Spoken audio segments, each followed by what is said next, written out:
আপনারা দেখছেন Dhaka Beijing express. Channel 24 ও China media গ্রুপের যৌথ আয়োজনে থাকছে চীন ও বাংলাদেশের নানা খবর। এই বিশ্বে দুর্দান্ত গতিতে এগিয়ে চলা দেশ চীন।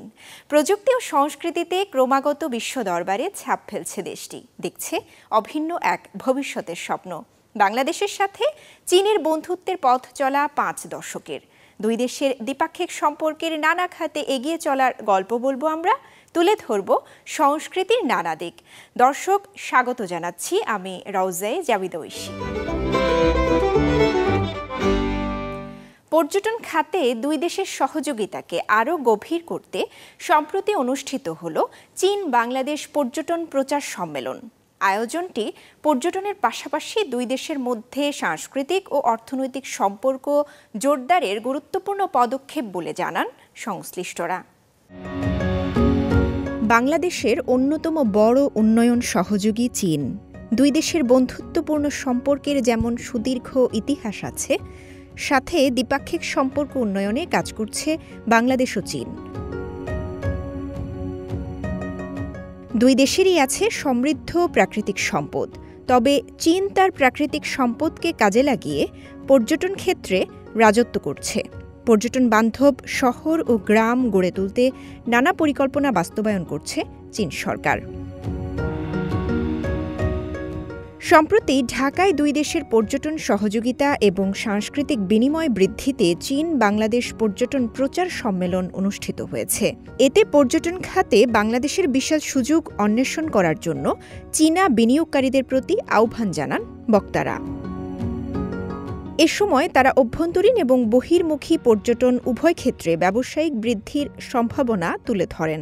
আমাদের পর্যটন সেক্টরটা অনেক এগিয়ে যাচ্ছে। আমরা আগামী 10 বছর বা 15 বছরে আমাদের যে ভিশন আছে সেটা বাস্তবায়ন করতে গেলে আমরা অবশ্যই চায়নার সহযোগিতা পেতে পারি, এবং আজকে সেই বিষয়গুলো আমরা উল্লেখ করেছি যে চায়নার ইনভেস্টর্স যারা আছেন, বিজনেসম্যান যারা আছেন, তারা বাংলাদেশের এই অপরচুনিটিটা যাতে তারা গ্রহণ করেন, এবং সেই মর্মে আমরা বিজনেসম্যানদেরকে দাওয়াতও দিয়েছি।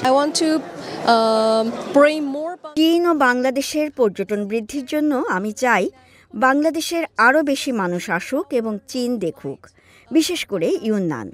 ঢাকা থেকে কুনমিং মাত্র 2 ঘন্টার ফ্লাইট, প্রতিদিন এর ফ্লাইট আছে। অনেক চীনা নাগরিকও বাংলাদেশে আসতে চায়। এটি একটি সুন্দর দেশ, বিশেষ করে আপনাদের সংস্কৃতি। যদি বাংলাদেশিরা চীনে আসে, আমরা আমাদের এজেন্সির পক্ষ থেকে সব ধরনের সহযোগিতা করব। ট্যুরিজম খাতে যৌথভাবে কাজ করার লক্ষ্যে এমন আয়োজন করা হয়েছে বলে জানান পর্যটন মন্ত্রণালয়ের এই কর্মকর্তা। আমাদের প্রোগ্রামের উদ্দেশ্য ছিল যেন চায়না বাংলাদেশের ট্যুরিজম সেক্টরে আমরা যৌথভাবে কিছু কাজ করতে পারি। অনেক ক্ষেত্রেই চায়নার সাথে বাংলাদেশের সাদৃশ্য আছে। ট্যুরিজমের একটা মাস্টার প্ল্যান প্রণীত হচ্ছে। আমরা বিদেশি ইনভেস্টর চাচ্ছি। তো চায়না আমাদের ট্রাস্টেড ফ্রেন্ড এবং ডেভেলপমেন্ট পার্টনার। তো আমরা আশা করছি চায়না থেকে আমরা এ ধরনের পজিটিভ সাড়া পাবো। চাইনিজ এমবেসির সাথে আমরা কাজ করছি, বাংলাদেশ ট্যুরিজম বোর্ড এবং চাইনিজ এমবেসি অনেকগুলো বিষয় নিয়ে আমরা কাজ করছি। প্রথমত আমরা দুই দেশের মধ্যে একটা এক্সচেঞ্জ প্রোগ্রাম করার জন্য কাজ করছি।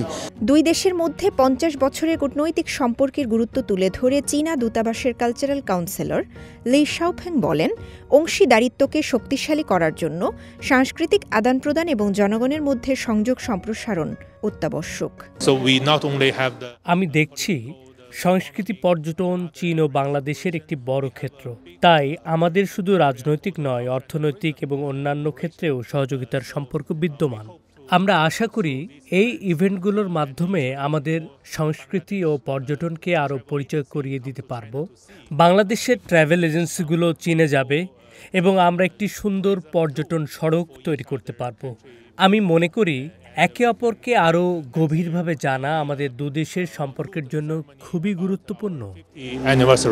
ঢাকাস্থ চীনা দূতাবাস, জাতীয় জাদুঘর এবং association of travel agents of Bangladesh ATAB যৌথভাবে এই সম্মেলনের আয়োজন করে।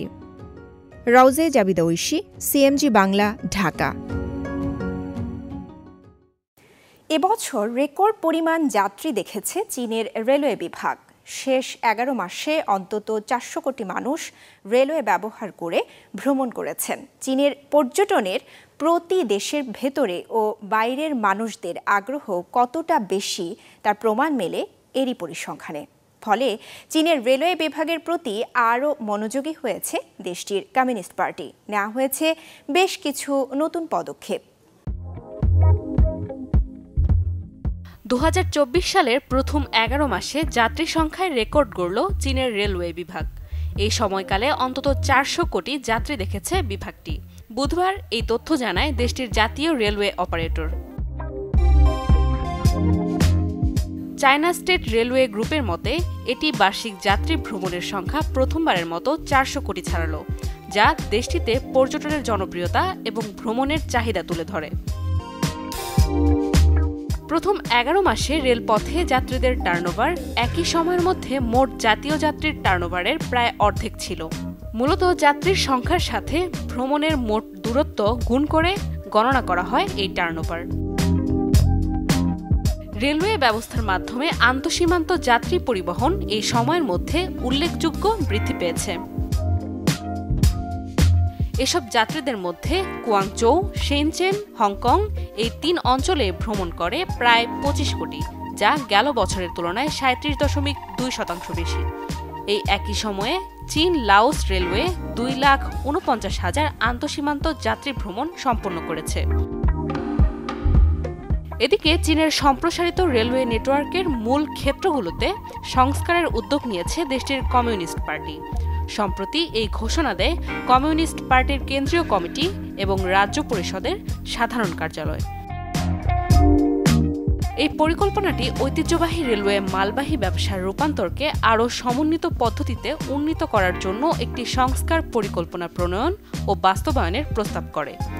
পরিকল্পনাটি দক্ষ এবং স্থিতিশীল বাজার ভিত্তিক সরাসরি মালবাহী ট্রেন পরিষেবাগুলির বিকাশের উপর জোর দেয়, উচ্চগতির রেল লাইনগুলোতে এক্সপ্রেস পরিবহনের কার্যকর ব্যবহার বাড়ায় এবং রেল লজিস্টিক পরিষেবাগুলির জন্য একটি মূল্য ব্যবস্থা প্রতিষ্ঠার আহ্বান জানায়। পরিকল্পনাটি দীর্ঘস্থায়ী কৌশলগত অবস্থানগত সমস্যাগুলির সমাধান করে, যা বছরের পর বছর ধরে রেলপথে পণ্য পরিবহনকে ক্ষতিগ্রস্ত করেছে। এটি আধুনিক সরবরাহের দিকে চীনের ঐতিহ্যবাহী মালবাহী পরিবহনে একটি বড় পরিবর্তন আনবে। পরিকল্পনাটি ব্যবহারিক বিবেচনাগুলিকে একত্রিত করে সংস্থার সংস্কারকে বেগবান করবে, রেলওয়ে পরিবহন সময়সূচি উৎপাদন এবং প্রচলিত রেল ব্যবস্থা নির্মাণকে ত্বরান্বিত করতে এবং এর জন্য একটি মূল্য নির্ধারণের ব্যবস্থা স্থাপন করবে এই পদ্ধতি।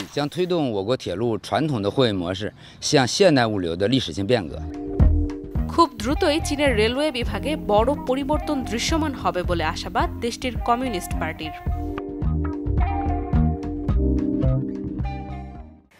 চীনের বিশেষ প্রশাসনিক অঞ্চল ম্যাকাও মাতৃভূমিতে ফেরার পর তরুণদের উন্নয়ন এবং শিক্ষায় স্বতঃস্ফূর্ত সমর্থন প্রত্যক্ষ করেছে। বেড়েছে শিক্ষার্থীর সংখ্যা এবং শিক্ষার হার। বিশেষভাবে গুরুত্ব দেওয়া হয়েছে তরুণদের দেশপ্রেমে উদ্বুদ্ধ করাকে। এরই অংশ হিসেবে স্টাডি ট্যুর এবং শিক্ষা ক্যাম্প চালু করেছে ম্যাকাও প্রশাসন। চীনের বিশেষ প্রশাসনিক অঞ্চল ম্যাকাও মাতৃভূমিতে প্রত্যাবর্তনের পর থেকে গত 25 বছরে যুব উন্নয়ন এবং শিক্ষায় কৌশলগত বিনিয়োগের ইতিবাচক ফলাফল দেখেছে। এই অঞ্চলের সমৃদ্ধি তরুণ প্রজন্মের সঙ্গে সম্পৃক্ত। ম্যাকাওয়ের তরুণদের চীনের মূল ভূখণ্ডের সাথে তথ্যের আদান-প্রদান, উন্নত কর্মসংস্থান নিশ্চিত করা সহ দেশপ্রেম শিক্ষার মাধ্যমে উৎসাহিত করছে চীন সরকার। 223টিরও বেশি যুব সংগঠন যুব উন্নয়নের বিভিন্ন দিক নিয়ে কাজ করছে। তারা এই অঞ্চলটিতে এমন একটি পরিবেশ তৈরি করছে যেখানে তরুণরা সম্পৃক্ত হয়ে উদ্ভাবনে নেতৃত্ব দিতে পারে। এই দৃষ্টিভঙ্গির কেন্দ্রবিন্দু হল 15 বছরের বিনামূল্যে শিক্ষার বাস্তবায়ন, যা শিক্ষাগত সাম্যের প্রতি ম্যাকাওয়ের নিবেদনের ওপর জোর দেয়। পরিসংখ্যান বলছে ম্যাকাওয়ের শিক্ষার্থীরা 81টি দেশের মধ্যে অর্থনীতি, গণিত এবং বিজ্ঞানে শীর্ষ 3-এ অবস্থান নিয়েছে। Times Higher Education World University ranking 2025-এ ম্যাকাও বিশ্ববিদ্যালয় 180তম স্থান অর্জন করেছে। একই সঙ্গে এটির উচ্চশিক্ষাও সমৃদ্ধ হচ্ছে। মাত্র 1 বছরে আমরা ম্যাকাওতে প্রায় 1 লাখ তরুণ তরুণীকে সেবা দিয়েছি এবং 550টিরও বেশি কার্যক্রম সংগঠিত করেছি, যা মূল ভূখণ্ডে এবং আন্তর্জাতিকভাবে সংস্থাগুলোর সাথে সহযোগিতা অন্তর্ভুক্ত করার জন্য স্থানীয়দের বাইরেও প্রসারিত হয়েছে। কেন্দ্রীয় সরকারের দৃঢ় সমর্থনে ম্যাকাওতে স্থানীয় তরুণরা শক্তিশালী সাংস্কৃতিক আস্থা এবং উদ্ভাবনের অনুপ্রেরণা পায়। উদ্ভাবনী উদ্যোগের উত্থান ম্যাকাওয়ের যুব সমাজের সম্ভাবনাকে আরও বাড়িয়ে দেয় বলে মনে করেন এই কর্মকর্তা।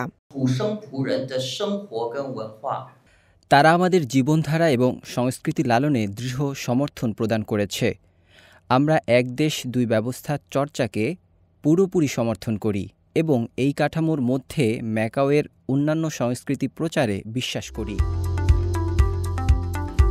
এদিকে ম্যাকাও যুবকদের দেশপ্রেম এবং সাংস্কৃতিক আস্থা জোরদার করতে সহযোগিতা করার জন্য একটি স্টাডি ট্যুর এবং শিক্ষা ক্যাম্পের একটি সিরিজ চালু করেছে ম্যাকাও প্রশাসন। সম্প্রতি সংবাদ সম্মেলন করে এ কথা জানিয়েছেন ম্যাকাও বিশেষ প্রশাসনিক অঞ্চলের সামাজিক ও সংস্কৃতি বিষয়ক সেক্রেটারি আও লিয়ং ইউ। এ সময় নতুন শিক্ষা কার্যক্রম শিক্ষার্থীদের দেশপ্রেম গড়ে তুলতে সহায়তা করার জন্য বিদ্যমান শিক্ষা কার্যক্রমের সাথে একসঙ্গে কাজ করছে বলেও জানান তিনি। ম্যাকাও সরকারের একটি বিজ্ঞপ্তি অনুসারে দেশপ্রেম শিক্ষা ক্যাম্পের লক্ষ্য শিক্ষার্থীদের দেশের প্রতি ভালোবাসা এবং জীবনের প্রতি একটি সুস্থ ও ইতিবাচক দৃষ্টিভঙ্গি লালন করতে সহায়তা করা। শুধু লেখালেখি, ছবি তৈরি বা অ্যানিমেশন নয়, কৃত্রিম বুদ্ধিমত্তা বা এআই এখন কাজ করছে মহাকাশ গবেষণাতেও। পৃথিবীর কক্ষপথে প্রথমবারের মতো এমন একটি স্যাটেলাইট পাঠিয়েছে চীন, যে স্যাটেলাইটে আছে কৃত্রিম বুদ্ধিমত্তার প্রযুক্তিতে তৈরি লার্জ ল্যাঙ্গুয়েজ মডেল। এআই কিভাবে স্যাটেলাইটে কাজ করছে চলুন জেনে নিন। কক্ষপথে থাকা স্যাটেলাইটের কাজ হলো পৃথিবীর গ্রাউন্ড স্টেশনে তথ্য পাঠানো। এক একটি স্যাটেলাইটের কাজ এক এক রকম। কোনোটি ছবি তোলে, আবহাওয়ার জন্য তথ্য সংগ্রহ করে, কোনোটি পাঠায় রেডিও সংকেত। এসব তথ্যের উপর ভিত্তি করে গ্রাউন্ড স্টেশন থেকে নির্দেশনা পাঠাতে হয় স্যাটেলাইটে। এবার কক্ষপথে প্রথমবারের মতো ঘুরতে শুরু করছে চীনের তৈরি কৃত্রিম বুদ্ধিমত্তা সম্পন্ন স্যাটেলাইট, যা নিজের থেকেই নানা রকম তথ্য সংগ্রহ ও প্রক্রিয়া করে পাঠাবে পৃথিবীতে। গত 24 সেপ্টেম্বর পূর্ব চীনের শাংতং প্রদেশের হাইয়ান উপকূলীয় শহরের ভাসমান একটি উৎক্ষেপণ কেন্দ্র থেকে স্মার্ট ড্রাগন 2 ক্যারিয়ার রকেটে পাঠানো আর্টিফিশিয়াল ইন্টেলিজেন্স সম্পন্ন স্যাটেলাইটটিতে আছে লার্জ মডেল এআই। স্যাটেলাইটটি নিজের থেকেই সিদ্ধান্ত নিয়ে কাজ করছে। এরই মধ্যে স্যাটেলাইটটির লার্জ মডেলের পরীক্ষা সফলভাবে সম্পন্ন করেছেন এর নির্মাতা প্রতিষ্ঠান এডিএ স্পেসের গবেষকেরা। এর আগে এমন এআই স্যাটেলাইট পাঠানো হয়নি কক্ষপথে, তাই স্যাটেলাইটটি যেন ঠিকঠাক কাজ করে সেটা নিশ্চিত করা একটা বড় চ্যালেঞ্জ ছিল এডিএ স্পেসের গবেষকদের জন্য। এ ধরনের এআই স্যাটেলাইট কক্ষপথে নিয়ে যাওয়ার পর চীনা গবেষণা দলটির সামনে লক্ষ্য এখন আরও বড়। এআই স্যাটেলাইট ব্যবহার করে নক্ষত্র গবেষণা করার একটি পরিকল্পনা হাতে নিয়েছেন তারা। 2023-এর মধ্যে 2800টি কম্পিউটিং স্যাটেলাইট সমন্বিত একটি মোবাইল নেটওয়ার্ক তৈরির লক্ষ্য নিয়ে এগোচ্ছে প্রতিষ্ঠানটি।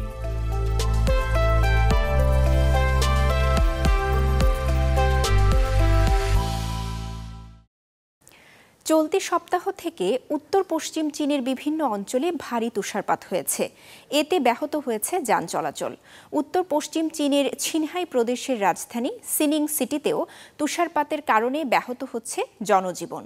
মঙ্গলবার সকাল থেকে রাস্তায় জমে থাকা বরফ পরিষ্কার করতে মোতায়েন করা হয়েছে 1200-রও বেশি নগর ব্যবস্থাপনা কর্মকর্তা এবং 2000-এর বেশি স্যানিটেশন কর্মী।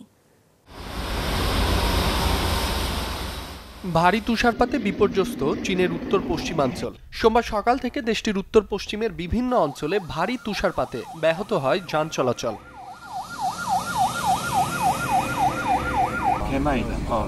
উত্তর পশ্চিম কিংহাই প্রদেশের প্রাদেশিক রাজধানী সিনিং সিটিতেও তীব্র তুষারপাত দেখা দিয়েছে। এতে ব্যাহত হয়েছে অঞ্চলটির বাসিন্দাদের জনজীবন। তীব্র তুষারপাতের কারণে মঙ্গলবার কানসু প্রদেশের 16টি জাতীয় ও প্রাদেশিক মহাসড়ক বন্ধ করে দেয়া হয়।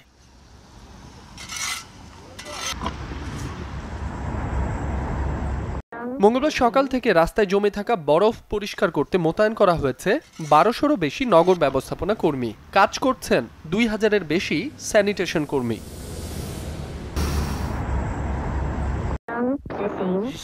নির্ধারিত সময়ের আগেই সকল কর্মীরা এখানে উপস্থিত হয়েছে, বরফ পরিষ্কার করতে কাজ করছে। দ্রুত রাস্তায় যান চলাচল স্বাভাবিক করার চেষ্টা চলছে। আশা করি দ্রুত স্বাভাবিক যান চলাচল শুরু হবে।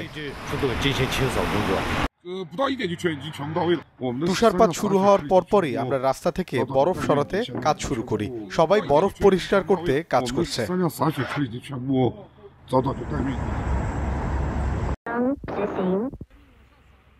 এদিকে রবিবার থেকে শুরু হওয়া উত্তর পশ্চিম চীনের সিনচিয়ান উইগুর স্বায়ত্তশাসিত অঞ্চলের অনেক অংশ ভারী তুষারপাতে ঢেকে গেছে। রাস্তার বরফ পরিষ্কারে কাজ করছে কয়েকশো কর্মী।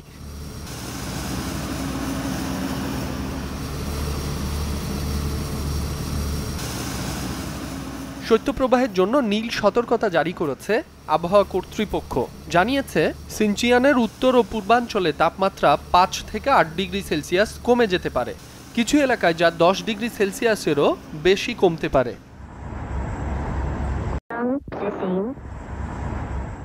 স্থানীয় আবহাওয়া কর্তৃপক্ষের তথ্য মতে চলমান তুষারপাতে 67টি কাউন্টি ক্ষতিগ্রস্ত হয়েছে।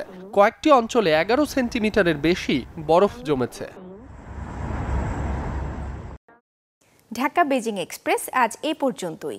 চীন ও বাংলাদেশের দ্বিপাক্ষিক সম্পর্ক এবং নানা ঘটনা প্রবাহ নিয়ে আবার দেখা হবে পরবর্তী পর্বে, একই দিনে একই সময়ে চ্যানেল 24-এ।